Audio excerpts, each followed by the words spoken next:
All right, welcome to another summit session. Today, I'm super excited for this recording. This is Beyond the Grind Strategies for Serenity and Success in Middle Management, a summit hosted by Kaizen Approach. Today, I'm talking with Michelle James, the founder of the Center for Creative Emergence. Michelle James is also an author of the book Pattern Breaks, a Facilitator's Guide to Cultivating Creativity for Leaders, Managers, Facilitators, and anyone who wants to bring more creativity and innovation to themselves and their teams. Her work can be found at creativeemergence.com. You can reach her at Michelle at creativeemergence.com. Welcome, Michelle. Hi, Timothy. So happy to be here. Yeah, I'm really excited. So we're going to talk today about how to bring more creativity into leadership, how middle managers can bring it into their leadership and their teams, right? Um, so I think to start out, Michelle, how did you get into this work? Like, why creativity, and how did you get down this path? Sure. Well, it's actually a confluence of many things happening at the same time, but the quickest way to describe it is when I was first out of college, and I always felt like I was a creative person working in sort of conventional systems. And I got a job at a radio station and I was selling radio advertisements and also writing copy. And they had a consultant come in there and say, anyone who was good at sales, just have them only do sales. And then we'll hire new people to do the copy. Well, the copy was the fun part for me and getting to create the ads and design the ads. So I started discovering that after they separated it out and only focused me on sales, my sales were going much more down because I wasn't as engaged with my whole brain and wasn't as excited at work because I wasn't getting to do the creative part. So that was sort of one piece. Another piece I Mm. started noticing is that there was a group of us that we started a newspaper. It failed terribly after a year, but during that year, we all got to be different roles. Like I could be the arts and calendar editor, interview people, be a reporter, write article. We all, because there was only six of us ultimately, we all got to choose what we did. And even though it never went anywhere, it taught me that I come more alive when I get to use my creativity and decide how to work it. So that combined with starting a meditation practice where I got more centered and clear and, Mm. could kind of hear myself think more. And some other things, a car accident, which got me into my body. So I started learning about how to move your body differently. And then how that started getting me thinking differently. And I thought, I love doing theater and art. And so and the aliveness I feel, how do I bring it into my work? And then I met a man who had come from an organizational development background, and I wanted to bring creativity in. So he became a mentor to me. And this was years ago. He had worked at the Library of Congress for years as an OD director. Then he retired. He kind of mentored me. And then a couple years later, he had to leave for family reasons. And then, so I just started my Center for Creative Emergence based on what I learned from him and everything I was learning in my own travels and path. And about really wanting to help people feel more alive in their work in organizations, business, small business, solopreneur. How do you feel more alive, engaged in order to be more innovative and effective? So that's actually the short. Yeah, no, that's great. I love that. I think, in my observation, I think a lot of people, if you ask them, would want to feel more alive and more creative in their roles. And I think at the same time, organizations are really, really needing people to be more innovative and creative, right? Because budgets keep shrinking, demands keep going up. Everyone's asked, especially middle managers, right? Where they're asked to do more with less all the time. Constraints keep tightening. So one of the big answers, it seems like, is creativity. Um, so we think about middle managers, right? They're kind of in this interesting role, and we talked about some of the main problems they face, and they're really stressed out, right? They're stuck in the middle between senior leadership and, the team that they manage. Swamped with meetings, swamped with tasks, things keep getting added to their plate. They're undervalued. They don't have a lot of maybe development opportunities or even time for it. So how does, in your view, like, how does creativity fit into all that? Sure. So one thing I would say is many people think of creativity happening through the lack of constraints. They'll be like, if Mm. I only had more time, I'd go paint on the beach or go do, dance somewhere. So in improv theater, which I do a lot with applied improv, bringing improv principles and practices in the workplace, but in many other creative modalities, creativity actually happens within constraints. So for example, like in improv theater, very tight constraints and the creativity happens. So I think the first place I start with middle managers around creativity is almost a mindset shift. Yeah. The idea that the constraints aren't blocking your creativity, they can actually drive it. The first thing is just being open to that. Like, even if you don't fully believe it, being open to, okay, given I have these constraints, I'm not going to wait till the constraints are gone to start thinking about or following what brings me alive or my creativity. I'm going to look at, given these constraints, how can I be more creative within that? And Yeah. the number one rule, or in my mind, one thing I've discovered after doing this for so many years, that it's giving yourself space, time, and attention. And even if it's a small space, Mm. time, and attention. So for example, if you're a manager, you will put a meeting on your calendar. And so, for that 15 minutes, half hour, however long, you're going to be focused with that, doing that. You can start with, even the most busy managers, you can literally start with a 15-minute, 20-minute sort of creativity appointment with yourself, your creativity appointment. And now that seems forced, and it's because creativity happens anytime for anyone, anywhere, a lot of times off work.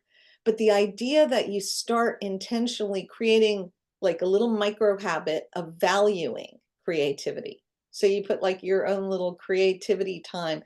And that simply might mean, I'm just going to start stretching and follow where my mind takes me, or start thinking about what are some issues, but how do I not go right into solving them and just seeing where else they may go? It could be anything, or it might be just, I'm gonna allow myself a 2 hour. Now, if you can, what I recommend is at night, or when you're off or on a weekend, take an hour or two or three or four and do something creative for yourself.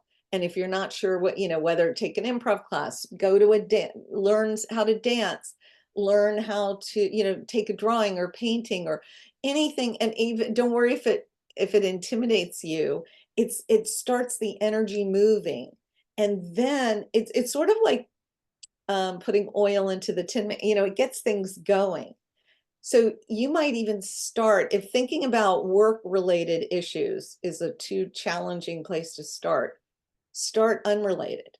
Start doing something else fun for yourself that's creative, even if you only do it a day a week. Obviously, the more the better, the more time you allow yourself, the better. Sometimes the best creativity is in the unplanned times, but you start to move energy, and then you start to feel a little bit more confident in yourself, or as a creative person. Then for some people, then it helps to apply it into the workplace, or Mm. just allow creative thinking time in your meetings or in your work, which is a lot of what I help people do. How do you bring more divergent time into your meetings or work, where you're in the exploration mode, not the carry out the task mode? Wow, I'd love to dive into that Okay. component, but I guess I'm wondering, maybe if we back up for those listeners who may not even be sure what we mean when we say creativity. Like Mm. how do we define that? Like how do we know whether we're spending our 15-minute calendar block on something creative, in that first kind of idea you gave there? I think that's such an amazing question because I can say I've been working with this for over 20 years and I've seen so many different definitions of what is creative. I think it is so there's creative expression, which is artistic. A lot of people have a narrow view of creativity and they'll think, artist, actor, dancer, whatever, artistic. And there's creative thinking, thinking in different ways, creative being, just kind of being, I would say some sort of pattern break, some sort of disrupt Mm, pattern, mm, something different than your norm is creative for you, whatever that is. So um, there's no right or wrong. So if you, let's say you had a yoga practice and you do the same moves every day, maybe one day take 5 minutes and just try new moves in new ways that you would never have thought or were you. A great creative exercise is try something that you don't imagine is you, or that feels like it could be you, but it's a little uncomfortable or scary. And just in your own home, in your own way, do a lot of imaginings. A lot of times, a great way to do this is go for a walk or take and leave your cell phone at home for 15 minutes, 20 minutes, an hour, however long you can do it, and start imagining things. Imagine if, and just start imagining things. We often tend to think and spin problems. And I know work and managers have so much to work with. So I would say anything that can get you into what in the creative thinking field we call, divergent space, mm. where convergence is, taking actions, taking data, gathering it, uh, clustering it, making it, grouping it, making it make sense. Divergence is the playful part where you allow it to not make sense for a while, where it's an open-ended exploration or discovery. So anything that can get you there, you're already in a creative space just by not jumping to a solution. So you can, a good one is start, when you think when you're walking and you're just starting imagining solutions, as soon as you hear the part of you that comes, yeah, they'll never go further. There's not enough time. There's not enough budget. There's not enough that so and so would, which I'm not saying those aren't valid, but you could just say, you know what, for the next 15 minutes, I'm not going to address that part, the part that wants me to converge around the constraints. I'm going to just imagine different ideas because a lot of research has shown that many times the people with the forward moving ideas, the ones that really can take hold and break through innovations, they weren't more creative or innovative than anyone else. They just held more divergent space. Like they allowed more space to be in the unknown, in the Mm. exploration, discovery space of the, meaning they just created a bigger discovery, a longer discovery space before, and also Mm. not fearing mistakes. Does that make sense? Yeah, it does to me. And I think one of the things I love that. So it's really just I think divergent thinking is just really giving yourself permission to kind of freely think and freely brainstorm and see whatever emerges and suspend criticism, judgment, whatever, just okay, I'm going to entertain ideas. It's kind of brainstorming in a way. Yeah, and for anyone watching it, you can actually Google, like there are models out there of divergence and convergence and creative Mm, thinking. The hallmark of thinking creatively is there's always going to be some divergent space in there, divergence time, playing with unusual ideas, thinking things differently, exploration, and suspending judgment while you do. And so managers are busy, and sometimes, so for example, if you, this will seem counterintuitive if you have so much to get done and you only have an hour meeting, that our natural instinct is to just go, okay, so and so do this, we'll get through. Well, what happens is if you want more creativity and innovation and you want less repetitive problems, you give a little bit of time for divergent space in there where you're just exploring, and you give it a timeline. For the next 10-15 minutes of this hour meeting, we're going to explore. No judgment. We're just going to add on and explore, build on each other's ideas, see where it takes us. It's kind of like on a fantasy trip, not worrying about time, but budget, whatever, and any of the other parameters. Then, but that's only for a certain time period. Then we're going to come back into convergent space. We're going to look at the parameters. Then we bring back time and budget, whatever. Meanwhile, we have now expanded our creative playing field. We've mined the field for something new and novel and different. And we may not be able to do exactly the ideas we thought of, but they will contain seeds of potential for something we can converge on. And so, wow, this is a unique idea.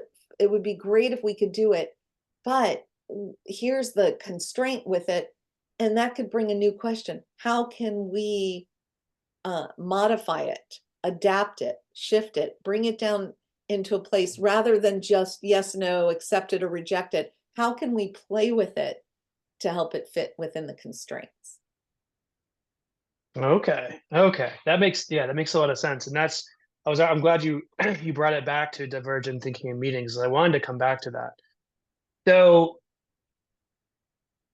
uh, how, hmm, what would you say?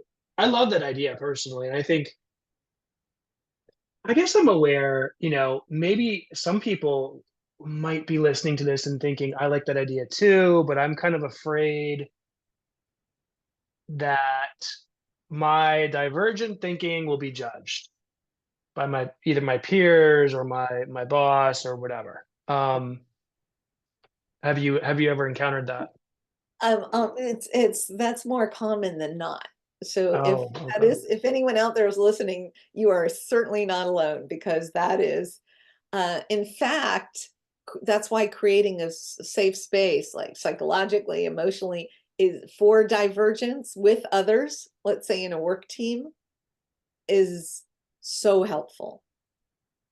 I would say the only reason I don't say it's essential is because there have been many breakthroughs that have actually come through, horrible scenarios. But in a workplace, it is, I would say, if you want more creativity, innovation from your team, create a psychologically safe space, even if you don't have a lot of time, and it might be for the next half hour here. So that it's kind of like, here are the rules of engagement. While we're in divergent space, we suspend judgment. There actually, and you can even, this is you could Google like brainstorming rules of engagement and pick and choose the ones that work for you. But I'd say the one that you always want is suspend judgment. That means no evaluation of your own or anyone else's ideas for X amount of time that you decide. Then we're going to go in convergence, and then we can bring back our discernment, our evaluation, because now we have something new to evaluate. And also, a lot of research has shown that when people are brainstorming or ideating, it's often the first 20 ideas that they often will say are things that are kind of in the group norm, or things that everyone already thinks, or things they already think. So you get a lot of agreement, but you don't necessarily get innovation towards something new. You might just get a lot of repackaging the same old ideas in a different, pack wrapping. Uh, Okay. it's when you go into divergent space, you can and you start building on each other's ideas, like exploring it. So not only am I accepting your idea, in improv theater, there's a term called yes and, where you add something new. if I might decide for one meeting, we're going to yes and each other when we're in divergence. So Timothy, you'll throw out an idea. It doesn't matter what I personally think.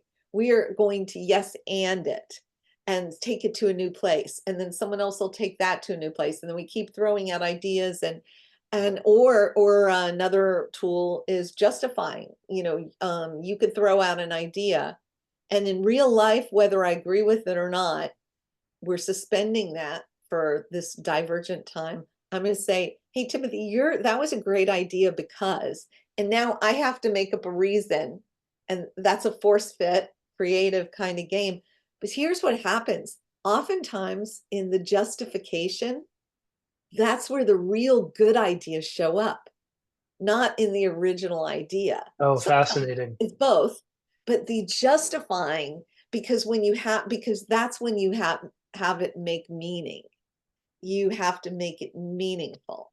And making Hmm. something meaningful, this is important because your idea is good because means I'm now having to ground something that can make not a lot of sense into something sense making. So now I'm bringing more left brain sense making into it. And that brings it closer to being workable and actionable. A lot of people are afraid to go into creative spaces because they just see people randomly diverge. And then, yeah, that was fun. That was great. We all had fun creating and imagining, but now we got to get to our real work instead of converting Yeah. it around to their real vision they want to create or problem they want to solve. And the good news for managers who are seriously overworked and have a lot going on is you can do this doesn't take a lot of time. You can, if you have an hour meeting, you could do 15 minutes, 20 minutes in divergence. What they find is if you do bring divergence in, so now everyone's been heard, first of all, more endorphins flying, it's more fun, people are more in their the flow state. You've heard that in divergence. And Definitely. Yeah. then now you've converged because you allowed yourself to explore more possibilities. When the convergence is, you get more buy-in, two, you get better ideas. And what happens in the long run, it's time saving because there's less repeat. How many times have people had meetings about something and then a month later, here we are again, same issue, because it never went into a divergent space to see how can we solve this or what else can we create? Yeah, I was just thinking this sounds like it works really well for meetings that are focused around a problem or a challenge. Yeah.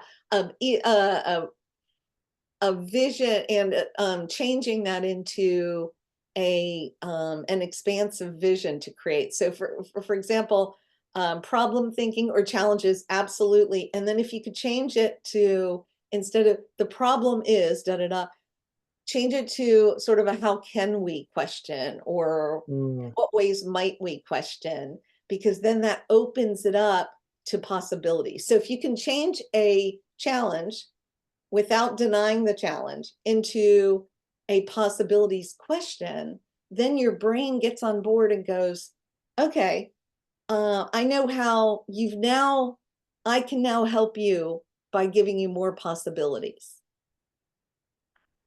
exactly. That makes me think of there's a formula, right? It's almost it's a mindset shift. You just flip the sentence like I can't or we can't to how can I or how can Exactly. we, Yeah. right? And so it's just really open. It's reframing, asking sort of your creative brain to come online and just you know give you something. Yes. And the brain is so happy to do it because the brain isn't in its highest function and highest fun and highest aliveness when it's just spinning the same problems over. The brain gets bored. And so it creates more, like if you're like, if we're always, this is a problem, that's a problem, that's a problem. I'm not suggesting denying it or pretending it's not there. It's just a reframe to give your brain a question it can actually solve. Because so often somebody will say, well, the problem is so and so just won't ever show up on time or so, instead of finding a way to create a question, how can I, or how can we, because that also gives you more empowerment. How can I better communicate this, or how can I design this in a way to accommodate? How can I better support, or as a manager, how can I better support or better communicate or better help? Uh, it doesn't, it, whatever we change when how can I or how can we get more empowered, because if all my problems are about other people, then it's hard for me to feel empowered, even if they're true. I'm not Mm, saying that's, but I can, the part of a way a manager can feel more like they have more impact is by, well, what can I do within this? Is there something, what is there that I can do? And sometimes it might be, just talk to the person about their behavior, or sometimes it's something else, but it, there's something that happens to our creativity when we own a question and ask sort of what's ours to do within it, or as a team. The best way to motivate a team is get a team to co-create together how they can best motivate each other, because mm. the team people buy into what they help create. Say more about that. Like how would a team start to do that? How would a manager introduce that concept to his or her team? And it can be something literally as simple as, we're going to take the next, ideally, if you had more time, better, ideally, if you had Yeah. a day or a half day workshop, it could do, a team bonding, building kind of thing. But even if you didn't, and you just said, all right, today we're going to take an hour brainstorming on what does whatever kind of team they want to be, what does a real, what does a creative team look like? Or what does a high functioning team look like? And everybody starts to write ideas and talk about, then you could take them through a different process. But see, the exploration of what would your, having everyone contribute to the vision of the kind of team they would want to participate in. I've done a lot of those where people, Mm. yeah, working with teams that didn't always get on so great. And then you could do it in creative fashion. You could do it, big mural on the wall, or big murals on tables, and everybody starts drawing images and no words. And then they start to, talk about it. Or people can do it through telling stories, or people can do it through sharing and adding on. There are many ways to do it, but the idea of who's in the room, what's their idea of what a good team is, what would help them be more creative, and then you can also set realistic expectations. So if someone is like, well, what would help me be more creative if I only have to work one day a week? Okay, that's, you can set realistic expectations. But what you find is, so often, by the team sharing it and collaborating on how do we be a supportive team to each other, people will buy into what they help design and create. There's a lot of research for that. There's because then there's a feeling of a sense of ownership. And when there's a sense of ownership, people feel more engaged. And then you allowing it to be modified over time. I mean, it isn't an easy answer, and especially, but it is something to give a manager a good view of what the team values. You could do a lot around values, and a lot of workshops around exploring values. What's most important to the different people, and just by hearing it and knowing it, then that can inform how you work together, or create your brainstorming sessions together, or whatever it is. The A manager, in a way, has aspects of their work that's like a facilitator.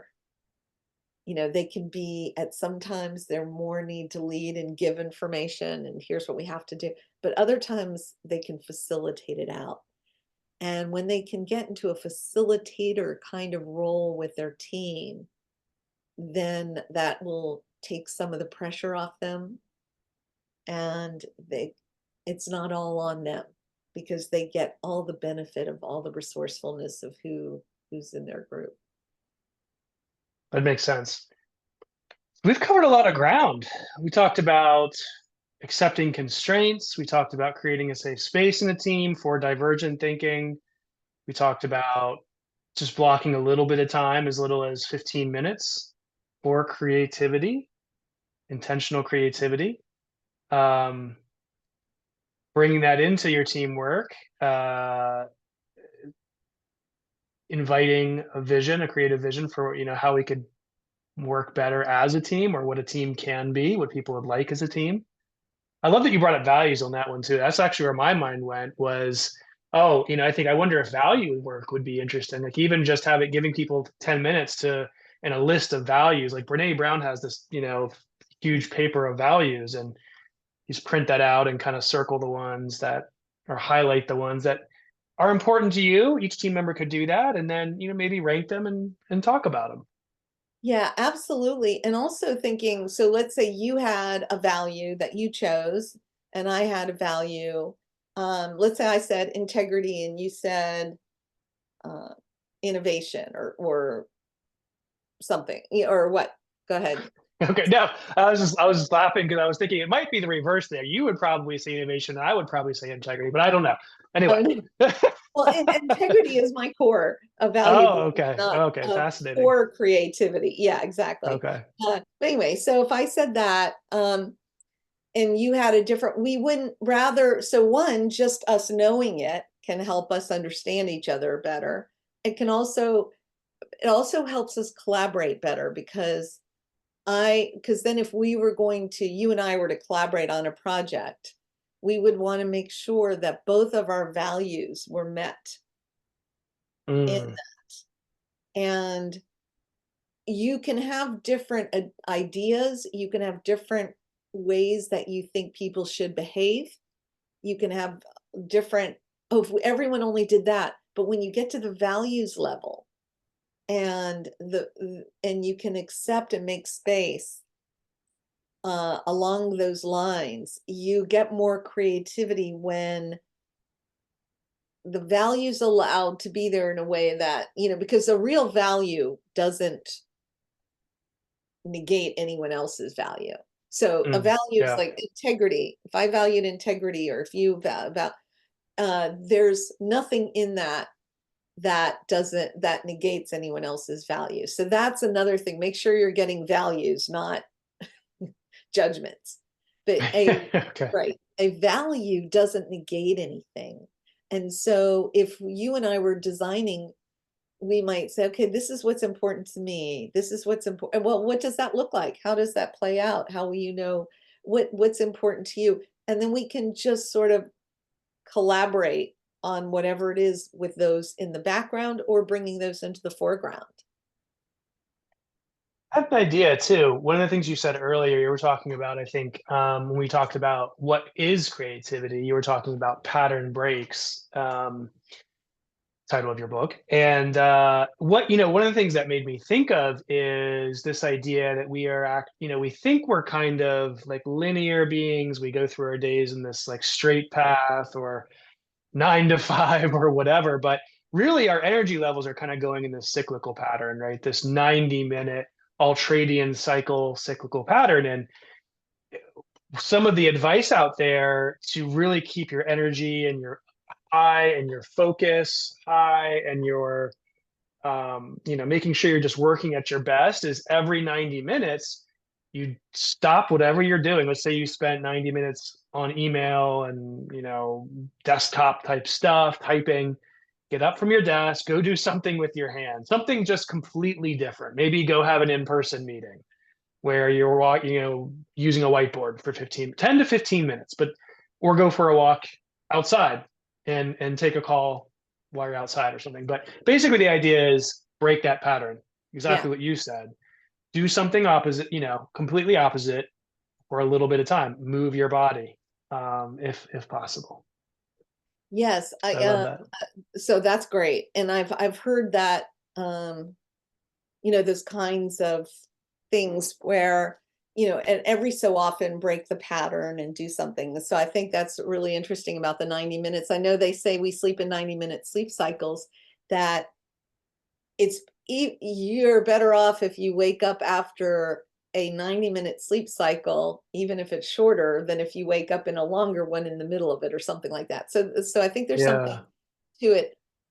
The only thing I would add to that is that everybody, the same way everyone would have a different type of creative expression, and people dress differently, and some people love to move, and some people love to paint, or some people love to speak, or play sports or whatever.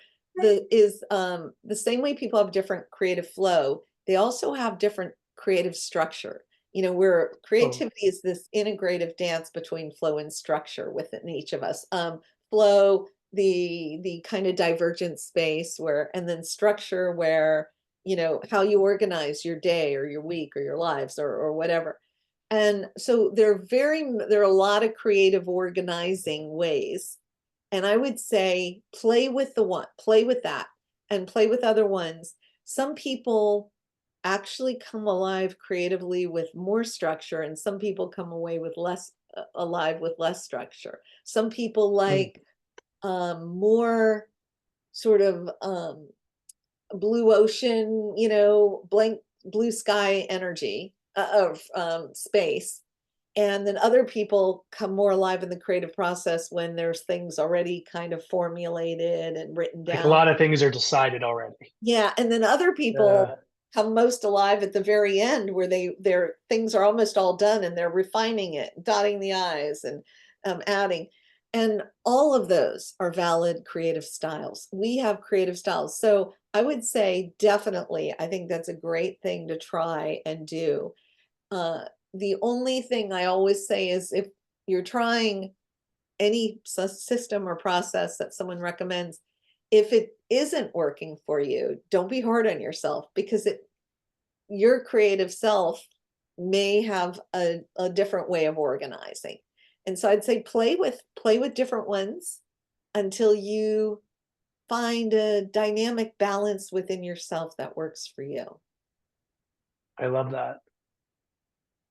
Uh, let's see. Anything else kind of related to creativity that you think we haven't covered or talked about that middle managers should know?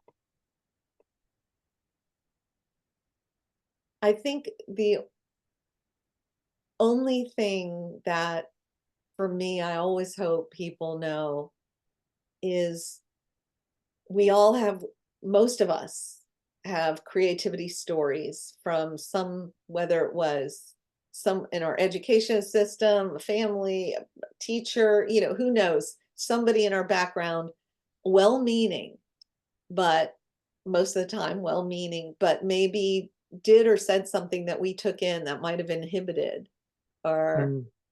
our creativity, or we were told with belief systems or stories like, you're not the creative one, your brother's the creative one, or so and so's the create, whatever it is.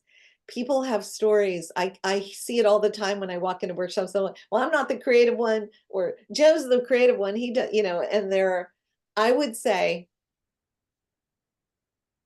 you are, anybody listening to this, and anybody, you are creative, infinitely creative already.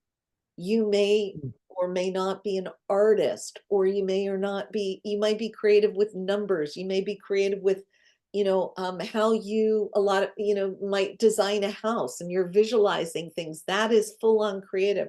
Or how you manage a team, or how you contribute, or you're the person in the company that's always thinking of, like, how do we do more fun things, or what are we going to do at the company event, yeah, or how do we create this software. There's infinite ways to be creative. And so any you believing and knowing you are already creative, and your creativity is unique to you, and it doesn't have to look like anyone else. And when it comes to your creativity, there is no competition.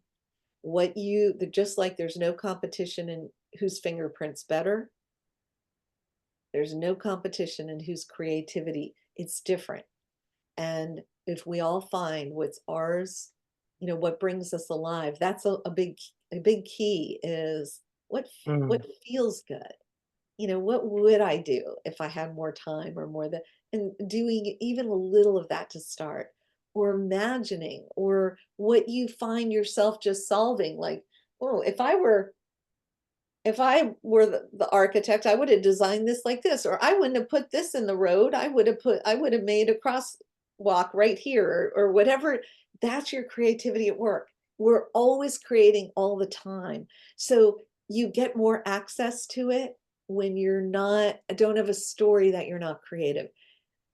My biggest wish and hope for everyone in is you just accept the fact you're already fully 100% infinitely creative, and your unique creativity, if you don't put it out in the world, no one else can, because there's no substitute for any of us in our unique creativity.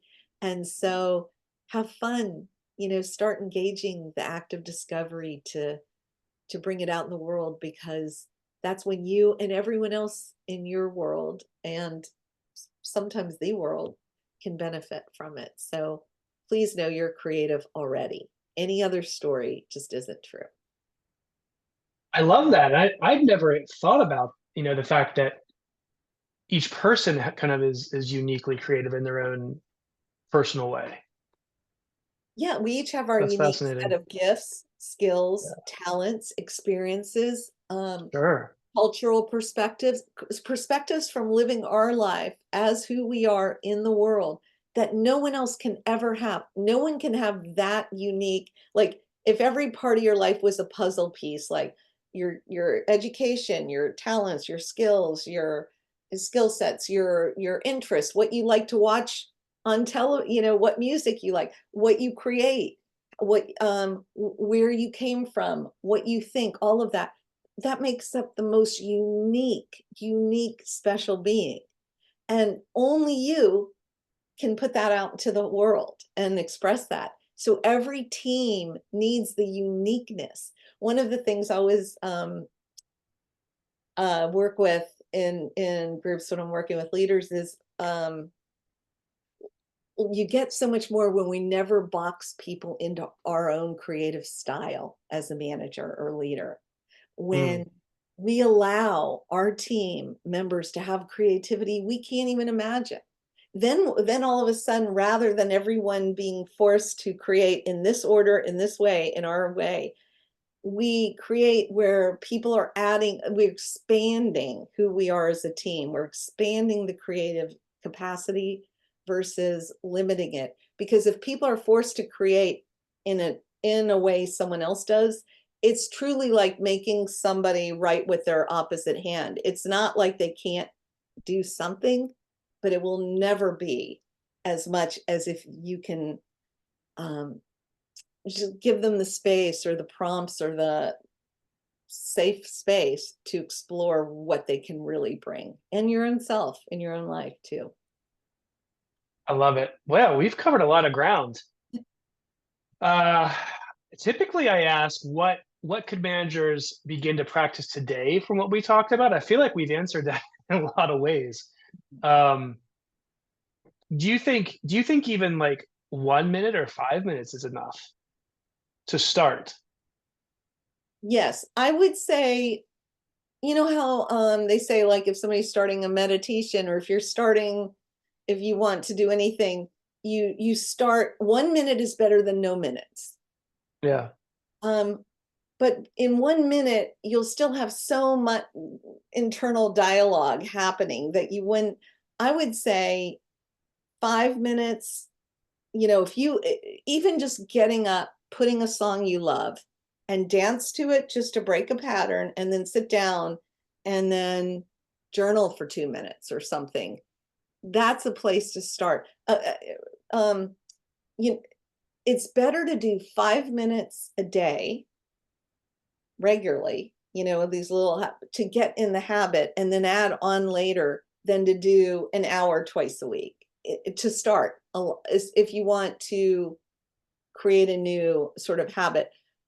With all that said, your creative self deserves so much time and attention that the more you can give it, and I get in during your work week, you're going to be limited. You do what you can. Maybe it's on your way to work or when you get home or taking a little extra time or how you do your meetings.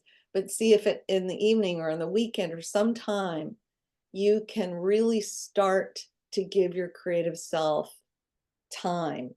And a great place to start would be journal and just get a Mm. notebook and do something to break the pattern, like whether it's dancing or anything that you said, go out for a walk or go get a water or just, exercise, take some deep breaths, something to change your state.